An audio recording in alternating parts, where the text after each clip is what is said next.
In previous lectures we have discussed about surface unit, subsurface unit, and we have discussed about dynamometer curd, and now we will discuss about sucker rod string. Sucker rod string actually small metal rod, normally it will be metal rod, there are non-metallic rods also available these days. So, the metal rod will have length about 25 to 30 meter, and the rod will be connected one by one. So, whenever you are connecting rods one by one and you are creating big rod, so that will be a heavy mass actually. So, that because of heavy mass it will be elongated, and there will be some other issues we will discuss here. And if you have very long wellbore, so in that case normally you use tapered rod. So, single rod can be used, this pump is here, and from surface you will have polished rod and you are connecting to your beam pumping system, but you may have tapered rod. Tapered rod means upper portion wider, then narrower, then narrower, okay, then you are using pump. Okay, why narrower you are doing? When you are hanging something and stress will be higher at the top position, because this whole weight will be acting here, not here. Okay, here actually weight will be only the pump load, but if you see load here, total pump load plus this load, so total stress will be higher here. So, higher stress area you would put wider or larger diameter rod, and when you are going down you use lower diameter rod. So, normally three level of staging will be there, and the rod diameter will be like 1 inch, and it will be 1 by 8, the division will be like this, 8 by 8 inch or 1 inch rod diameter will be there, and the rods are having different numbers, rods 88, 76, 70, and every time it will be reducing by 1 by 8, 1 by 8. If you see rod 88, it will be 1 inch diameter rod, rod 76 7 by 8 inch diameter at the top, 6 by 8 inch in the bottom. So, this is two stage, one larger then smaller. Then if you have 75, then you have three type, 7 by 8, 6 by 8 and 5 by 8. If you have 4 level, then rod number will change, 107, then 10 by 8, 9 by 8, 8 by 8, 7 by 8. This way you are reducing rod size, so that you can control your weight. If you are giving same size rod from top to bottom, for example, you are giving number for 10 by 8 rod, from top to bottom, what happens, your stress on the top will be very high. So, this is not properly designed. So, you have to do like larger diameter, smaller diameter, smaller diameter, smaller diameter. So, you are maintaining equal stress, almost equal stress all over the rod. Now, stress strain diagram and definitions.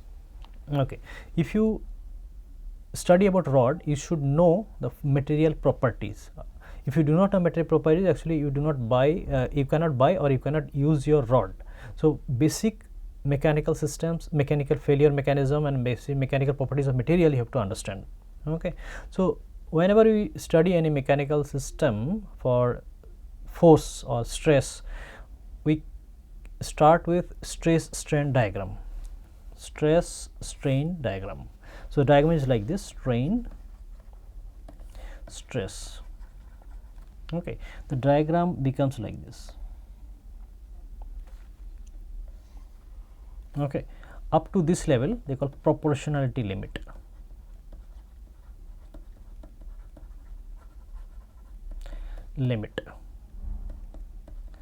And then there will be fracture, rupture. Okay, this will be endurance limit.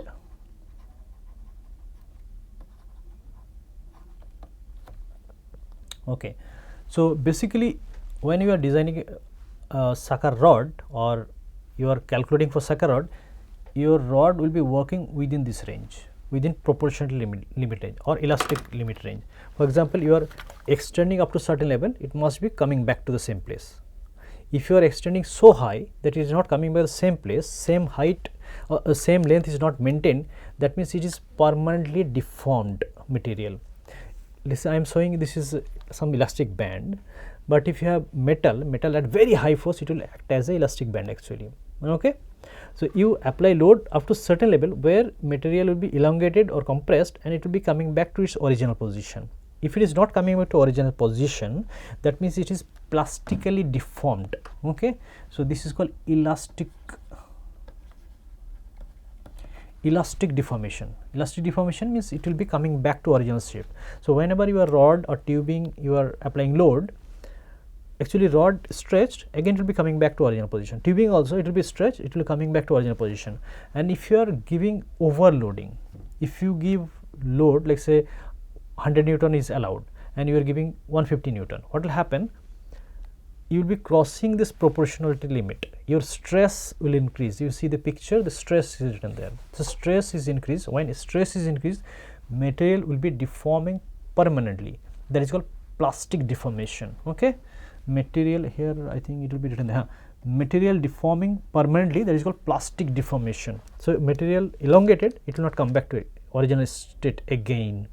For example, you take any softer material, mud or clay, you make some certain thing, it will not come back to original position. But my elastic, you have seen here, elongated up to certain level, coming back to original position. But if I elongate to up to this level very high, it will not come back. So that time it will be getting permanent deformation. Okay. So you should know the plastic deformation and elastic deformation. Elastic means it is coming back. Plastic means permanently done. You cannot do anything again. Okay. Some more terms are there. Fatigue. Fatigue, the first one. Fatigue is that, like, I have one elastic material, and if I do continuously, if I apply tensile and compressive force like this, okay, what will happen? This will stress cycle 1, 2, 3, 4, 5, 6, 7, 100, 200, 1 million, 2 million. So normally the machine element will be tested. For example, aircraft engine or any type of engine or any machine will be designed based on a stress cycle, and they will first check with stress cycle whether it is surviving within certain. You apply say 10 kg load. Using 10 kg load, you get 1 million stress. If it is not breaking, that means it is safe. It is not fatigued. But if you are applying load instead of 10 kg, 100 kg, and the same number of stress you are giving cycle. Okay, let's say initially you were giving 1 million cycle, 10 kg load. Now same 1 million load, 20 kg or 100 kg load. So what will happen? Material will fail actually.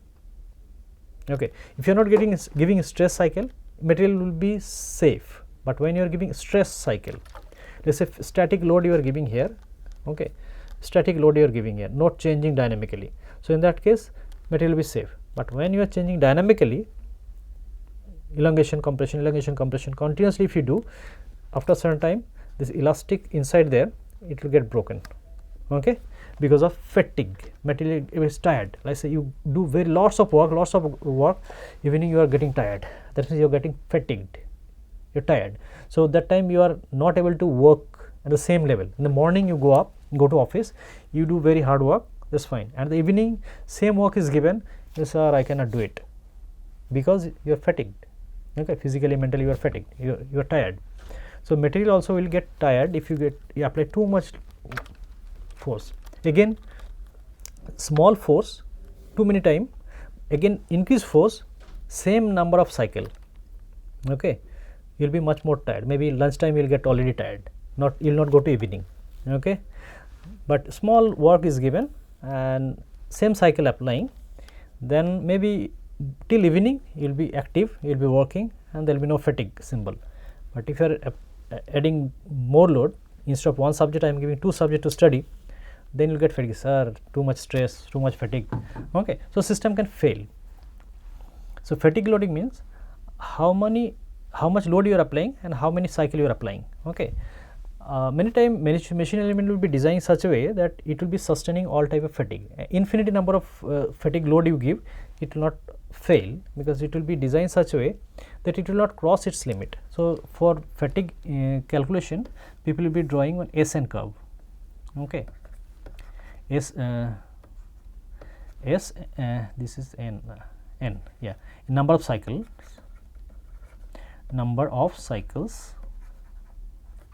this is stress, okay, fatigue stress. So, number of cycles means this is rod is there, I am applying continuous load here, okay, continuous load. So, 1 time, 2 time, 3 time. So, how many times I am giving? 100 time, 200, 1 million, 2 million. Okay. If I can calculate and the amount of force I am applying, that is fixed. Okay. When the machine will be failing, I will be marking that one. Okay. So, if I can draw the cycle, stress cycle like this, if I increase load, okay, initially 10 kg, maybe it is failing in 100 cycle.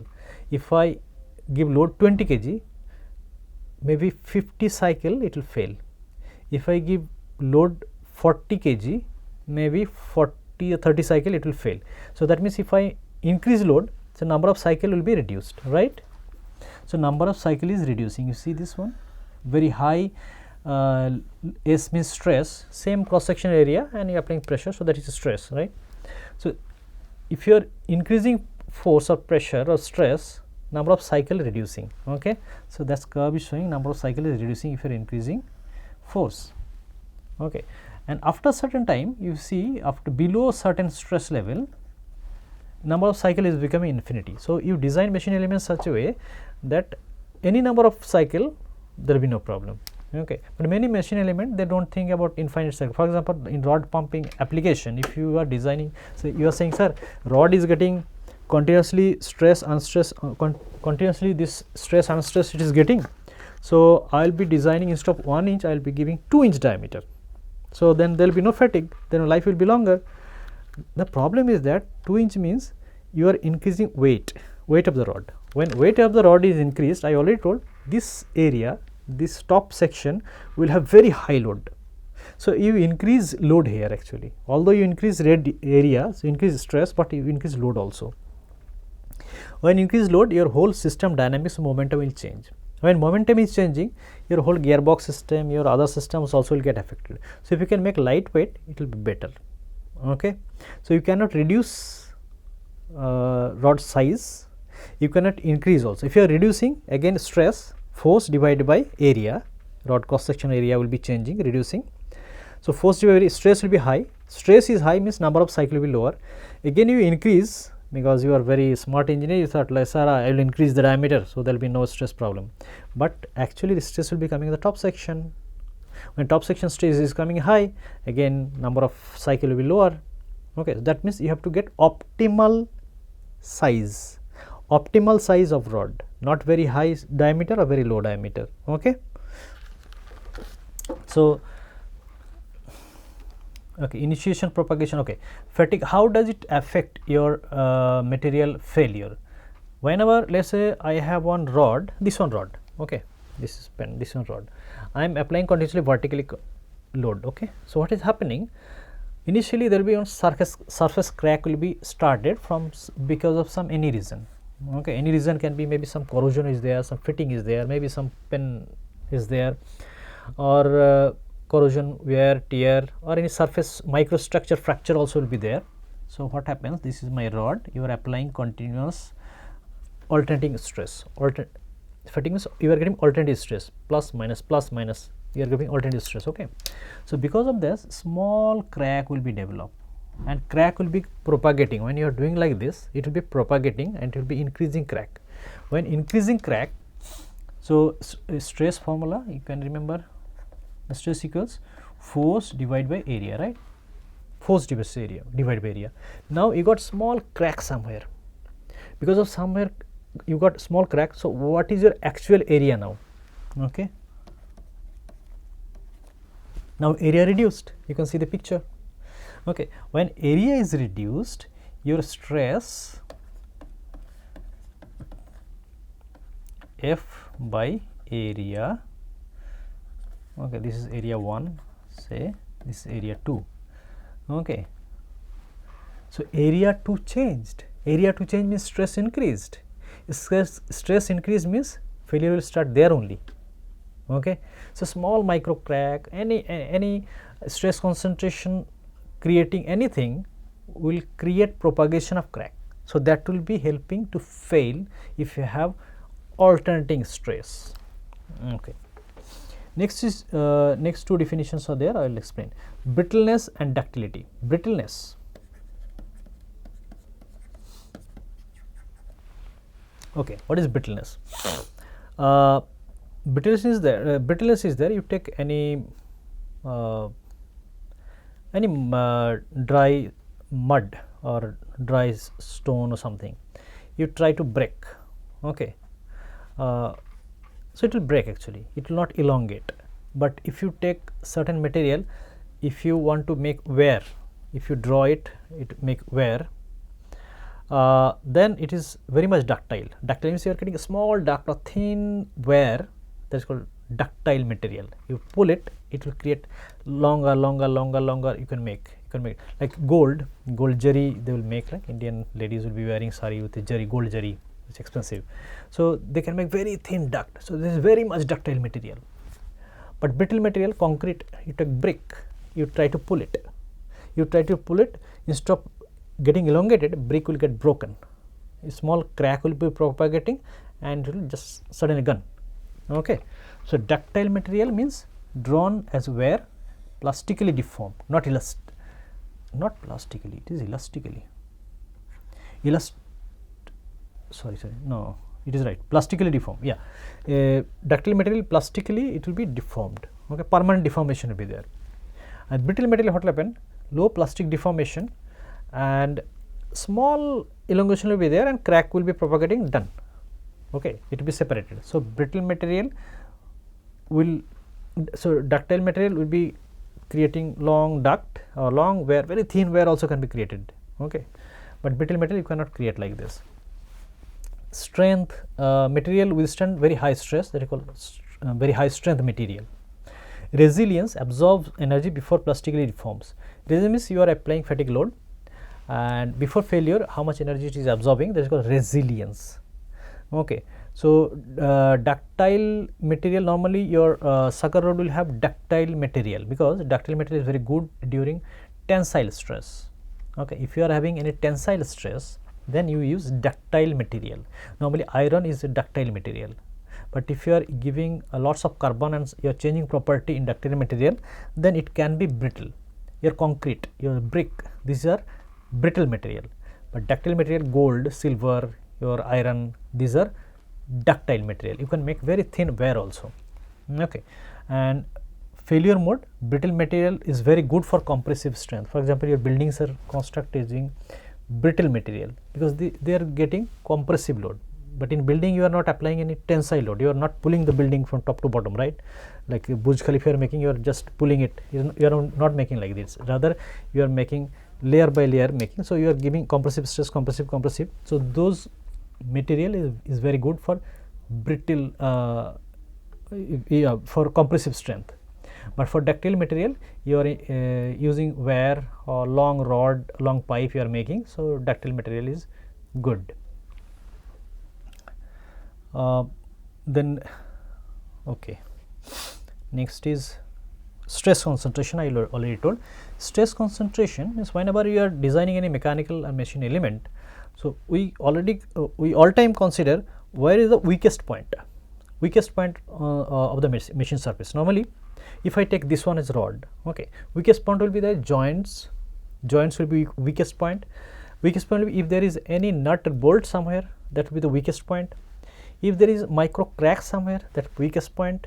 Okay, those weakest point we have to find initially. Okay, those weakest point will create stress concentration. How it will create? For example, I have one rod like this. Okay, so stress concentration will be there at the next section, and if I have another rod, small pitting is there, nut hole is there, so this will be stress concentration area. Or if I have some bend is there and you have pulling force like this, this will be my stress concentration area. If you have completely smooth surface, properly checked surface, there is no micro crack, that life will be longer because you cannot see, but internal crack may be there sometime, so that may also create a problem, that will be also creating stress concentration. How it will increase stress concentration? For example, this if you see, actually it is decreasing your surface actual area, and here if I pull it like this, A, B, C, this C, figure C, if I pull it, so actually this area will have more stress. Okay, the whole surface is having one bend, so bend area it will try to be straight, like initially it is bent, it will try to straighten. So this material will try to get more force, it will try to stretch. When you are trying to stretch, this will try to get tear off. One micro crack is created, that means that crack will be propagating, it will get broken. So whenever you are designing any machine element, you have to take factor of safety. Factor of safety means machine can take 10 kg load, but you tell the customer you give only 5 kg or 8 kg load. Okay, don't tell customer that it will be withstanding with 10 kg load, because if you say this material can take 10 kg load and the customer can, sometime they use, okay, 10 kg, they say that use 12 kg also, that means material will be completely failing. So the company or manufacturer will say, okay, you use for 6 kg or 7 kg load, not 10 kg. They will not specify 10 kg anything, they will say 6 kg load, and we have used factor of safety more than 1.5. Okay.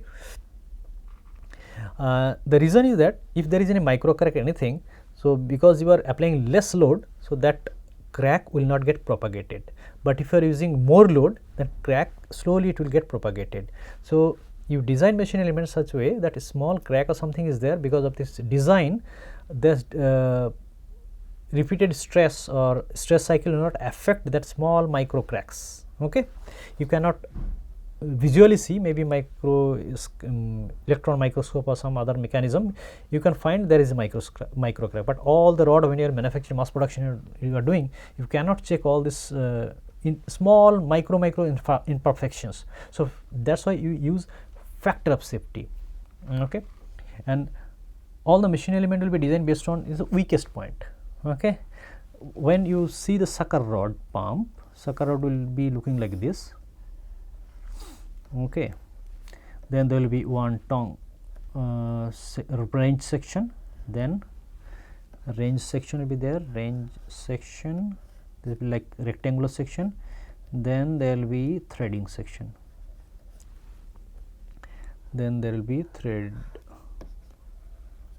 okay, thread section. So the weakest point will be this neck areas, but normally to avoid this stress concentration will be created on the neck area or some problematic area, I said.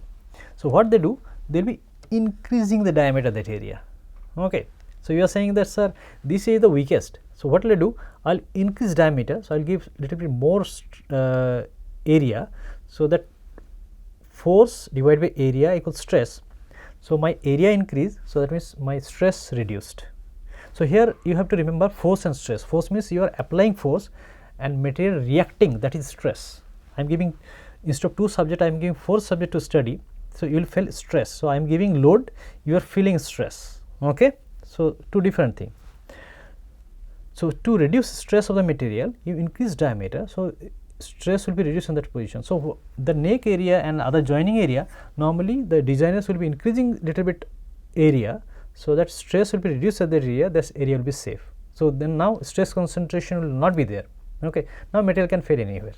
Okay, so so your rod body, this is rod body, sucker rod body, this is range area, W range area, this is thread. Okay, so this thread area, thread also can be broken, your range area can be broken, it can be broken, because you already considered this stress concentration area, the weakest point, you change your dimension accordingly.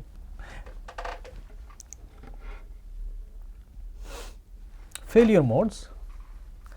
So already I said, like if you have any micro crack, so micro crack will be propagated and it can fail when you are applying repeated force or reversed force. Now let us say I have one rod sample. If you are a mechanical engineering student or civil engineering student, normally you may have done this sort of experiments. Take one rod, you apply very high tensile load. Okay, so what will happen when you are applying tensile load, this will get elongated little bit, like my elastic, it is getting elongated. Okay, very high load you have to apply, mega Newton or something. Okay. Then what will happen, at certain point the area will get reduced because you are getting elongated. This is getting elongated. When this is getting elongated, this total volume of material will be same, right? So it is getting extended, that means somewhere it will get narrowed down.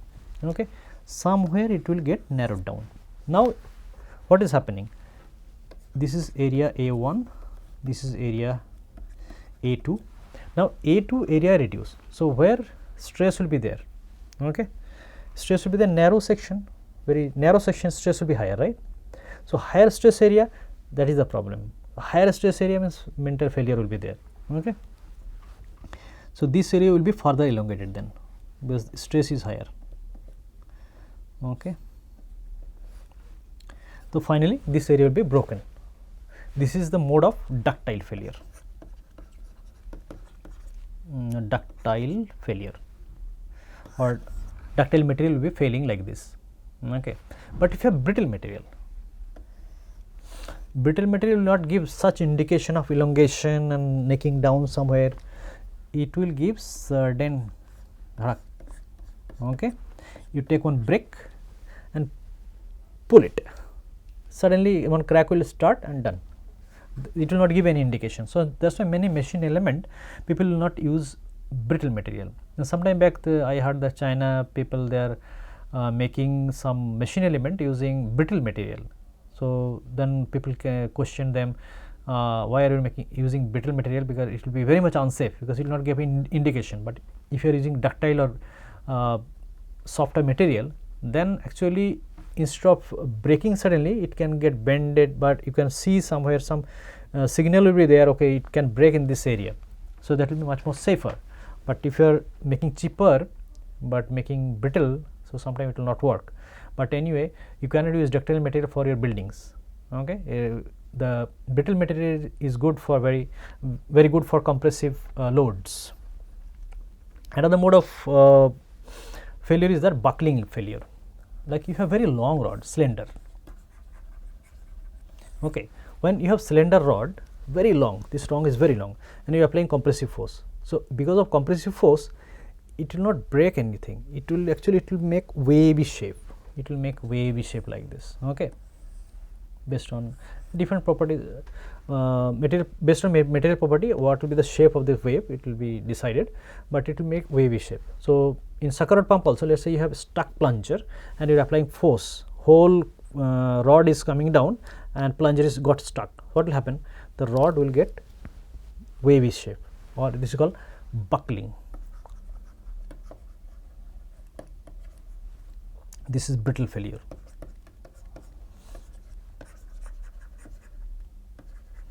Okay, so long slender rod, if plunger is stuck, then rod is coming at very high speed, so rod will be buckling like this. It will be rubbing your tubing and the joints will be failing. Okay, so then basically these three types of, or maybe mixture of this failure mode will be there, but at the same time compression and tension may not be possible, because this is opposite.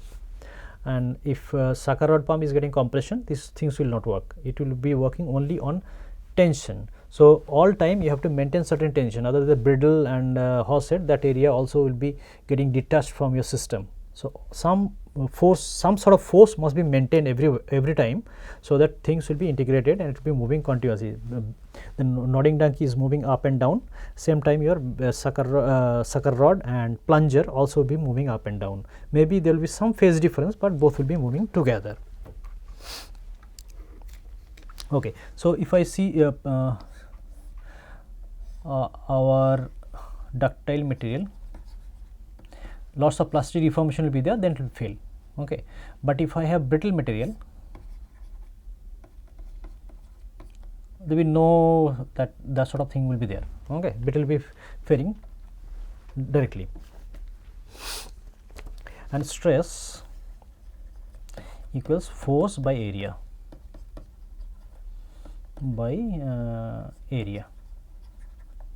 Okay, so this formula you should remember. Strain E or epsilon, many people will be writing many way. So E equals stress del L by L. Del L is elongation by length. Okay, strain means how much extension is happening by certain load. So, for example, rod 1 kilometer rod is extending by 5 centimeter, then 5 divided by 1 kilometer. So, that will be your strain, and stress divided by strain is Young's modulus. Okay, so sucker rod pump is having rod will be made by different materials. So, material means especially iron will be the common material. So, pure iron is not used anywhere. Pure iron and certain percentage of carbon will be mixed with iron, and it will be creating steel. Okay, so it will be low carbon steel or high carbon steel. So, steel can be like 0.15% to maybe 2% or more, and whenever you are increasing carbon percentage, then it will be creating more brittleness, and if you have low carbon percentage, then it will be having more milder or softer material. So, normally this our goals, our Smithy shops, they will have mild steel so that they can melt it, or they can change the shape, and they can make knife and other things. And a cast iron will have brittle alloy of iron and carbon containing about 2% or more carbon percentage, and carbon steel will be much stronger and harder, but it will be giving more brittleness. Okay, so sometimes we do not use too much carbon, rather we can add some other type of material. For example, nickel can be used for highly resistant to corrosion. So, it can small percentage of nickel can resist corrosion if we mix with iron. Chromium, again it will be a corrosion resistance. Magnesium, some other material also can be used to modify the iron's property, so that corrosion, wear, tear, surface hardening will be reduced. And whenever you are preparing a rod, now sometime it will be having surface hardening also be done, quenching will be done.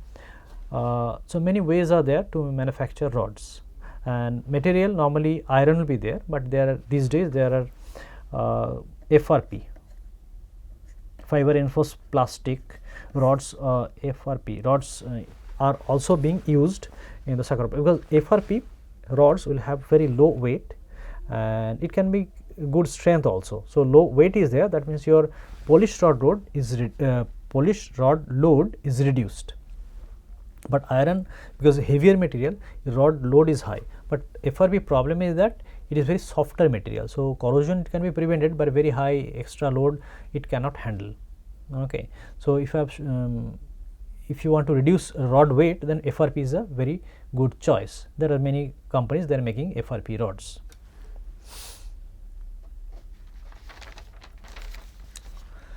Okay, so made from protruded fiberglass, standardized by API spec 11B. Temperature, load, reversal, fatigue have bigger effect. No corrosion will be there. Elasticity can be increased. Okay, free fluid pounding, compressive force very difficult to handle because the softer material. Okay, polish rod. So, polish rod already we discussed. So, polish rod is like this. It transfer loads, seals with stuffing box. Diameter can be 1/4 inch larger than the top rod section. And abrasive action, corrosion damage not allowed actually. So, it will be creating fluid leakage. So, normally surface finish should be very good. Standard length should be 8 to 36 feet. Proper length is some of the maximum stroke length. Extra length to accommodate polish rod clamp, and extra length below the stuffing box, and sorry, it should allow some over travel also. So, that way you have to select your polish rod. Joints and lengths.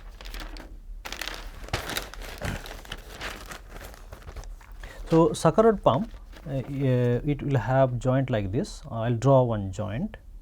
Okay, this is a rod. I said stress concentration sections would be larger area, and then your wrench area where you put wrench and you can turn, you can fix your two rods together, and there will be some extra area again. Then there will be thread like this, then again thread, another rod, extra area,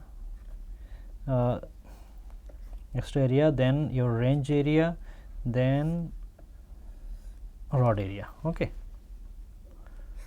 like this. Now here, how to connect this? This is your thread. Okay, so here you will have one coupling. Coupling will have also thread. Okay, I am giving different hatching lines so that you can see this one is coupling. Actually, this is coupling. Coupling will have will be around 4" long.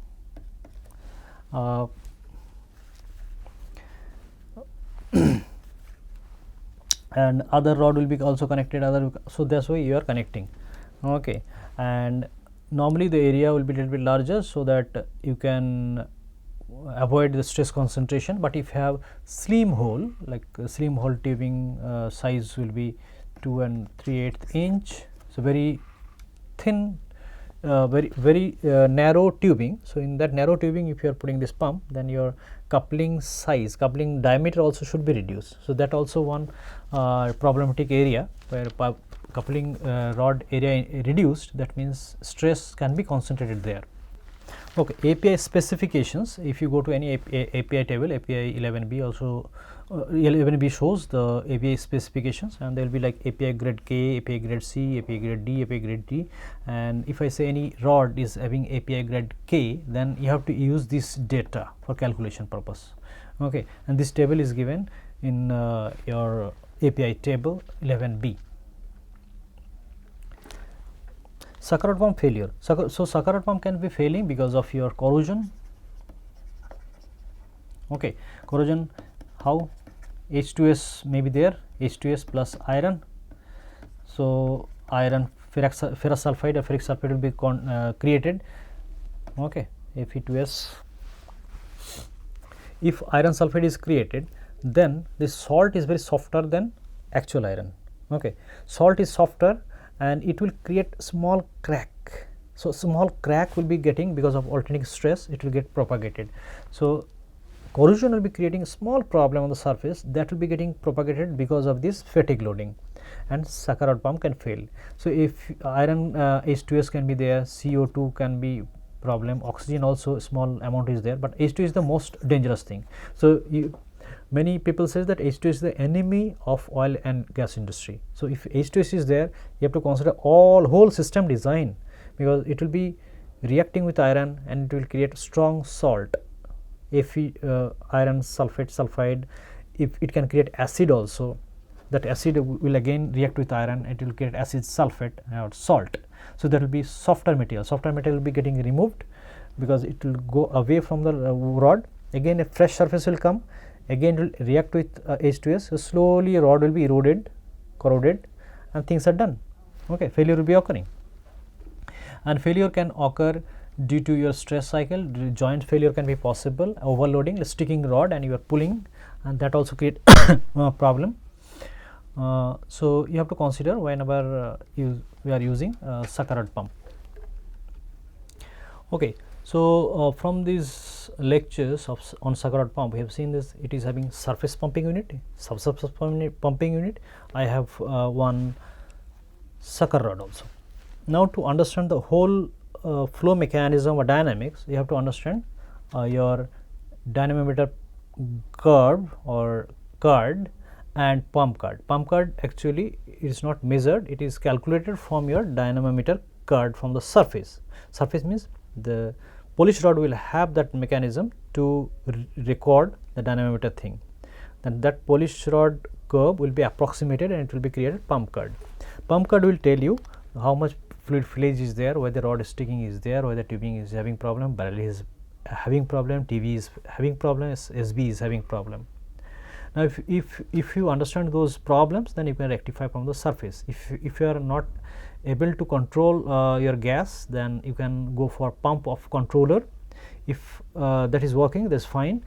Otherwise you have anti-gas lock mechanism. So you have to understand from the surface how the power is getting transferred from the motor to V-belt, to your gearbox, to your pitman arm, to walking beam, to the hose head, to your polish rod, brittle polish rod. Then how leakage is prevented in staffing box. Then how this force is transferred through sucker rod to pump, how the travelling valve, standing valve is operating, and how this problem can hinder your production rate. So all those things you have to consider whenever you are buying or installing or designing or working as a production engineer. So you have to understand the whole system. So thank you very much. This ends the sucker rod pumping lecture.